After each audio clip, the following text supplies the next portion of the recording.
শোনো, জুতার মালা দিয়ে ঘুরাই কইছো না, ওটা কালকে সকালে ঘুরাইও। এখন রাত মেলা হয়েছে, তোমার বাড়িতে তোমার পৌঁছাই দিয়ে আসি। চলো দে, আসো।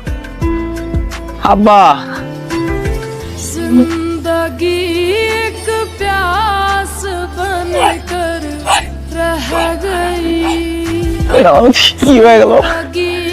আমি কিছু করি নাই। प्यास बनकर रह गई, ভাইজান সেটা পরে শুনি সবাই কি লিখছে। মেম্বারটার গলা ভাঙছে কে? ঠান্ডা লাগছে তো। प्यार के किस्से अधूरे रह गए,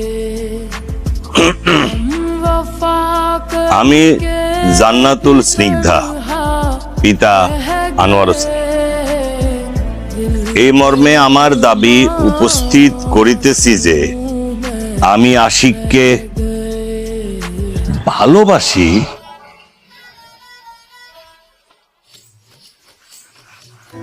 আনোয়ার, জায়গাটা আরেকবার পড়ো। ওই তো বললাম তো, ওই ভালোবাসে লিখছে আর কি। তারপর তাকে ছাড়া আমি বাঁচবো না। আপনারা যদি আশিকের সঙ্গে আমার বিয়ের ব্যবস্থা না করেন, তাহলে আমি এই গ্রামের সবচেয়ে বড় বটগাছটার সঙ্গে গলায় ফাঁস দিয়ে আত্মহত্যা করব। আমি আশিককে আমার স্বামী হিসেবে মেনে নিলাম। কবুল, কবুল, কবুল। তাহলে তো হয়ে গেছে।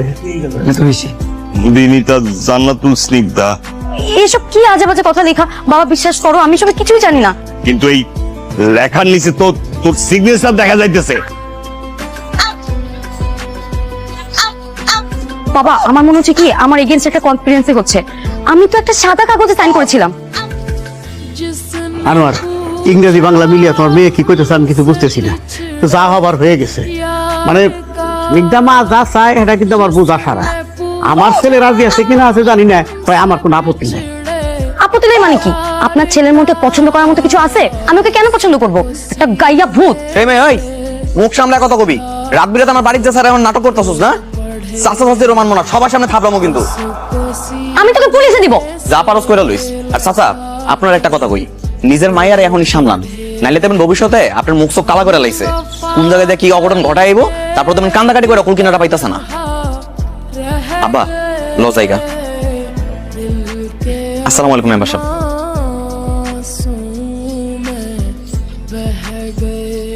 তাহলে তো ভাই হয়েই গেল, ছেলে মেয়ে দুজনে রাজি। একটা দিন ক্ষণ দেখা বিয়ে দিয়ে দেন, তাহলে আমি আসি। জি।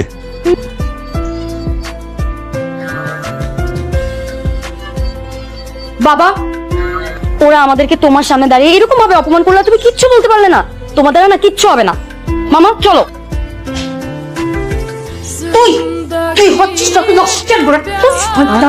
बनकर रह गई, না না, जिंदगी एक মানবো না। प्यास बनकर আমি रह আমি ওদের কিছুতেই ছাড়বো না। ওদেরকে আজকেই আমি পুলিশে দেবো। থামো তুমি, পুলিশে দেব। নিজের মেয়ে যা বলে তাই শুনে নাচার জন্য অস্থির হয়ে থাকো, তাই না? তোমার নিজের বিবেক বুদ্ধি কি সব লোপ পেয়ে গেছে নাকি? কিচ্ছু বাকি নাই, একটু কাজে লাগাও, বুদ্ধিটা একটু কাজে লাগাও। তাহলে তুমি আমারে কি করতে বলতেছো? তোমার মেয়েকে তুমি চেনো না? তোমার মেয়ের জেদটা তুমি একবার দেখেছো? এই ছেলেটাকে অপবাদ দেবার জন্য কি করলো? একা একা রাতে গিয়ে সেই ছেলেটা ঘরে উঠে গেল, তারপর ছেলেটার নামে মিথ্যা অপবাদ দিল। এতে যে তোমার মেয়ের কত বড় বদনাম হতে পারে একবার কি চিন্তা করছো তোমার মেয়ে? সে চিন্তা শক্তিও তো তার নাই। কিন্তু কিন্তু কি? কিন্তু কি? তোমার মেয়ে শহরে কি কি করে বেড়াইছে ভুলে গেছো? হ্যাঁ, কি কি করে বেড়াইছে? প্রত্যেকটা দিন সে নাইট ক্লাবে গেছে, আজে বাজে ছেলে পেলের সাথে ওটা বসা করছে। কিভাবে এগুলো সব কন্ট্রোল করার জন্য তো তুমি গ্রামে এসেছো। আরে কিছুই আমি ভুলে যাই নাই। আমি তো ওর জন্যই শহরের ব্যবসাপাতি সব ছেড়ে গ্রামে এসেছি, তাই না? সেটা তুমি অনেক ভালো কাজ করেছো, কিন্তু তার সাথে কি করেছো? নিজের জমি জমা সব বিক্রি করে গ্রামে এসে এখন কি বড় ভাইয়ের জমি দখল করে সেখানে বিড়ির ফ্যাক্টরি করতে চাচ্ছ। শোনো, ভুলে যেও না, তোমার বড় ভাইয়ের মতো তোমার বড় ভাইয়ের ছেলে কিন্তু এত বোকা না। কথাটা মাথায় ঠুকিয়ে নাও। তাহলে এখন তুমি আমারে কি করতে বলতেছো?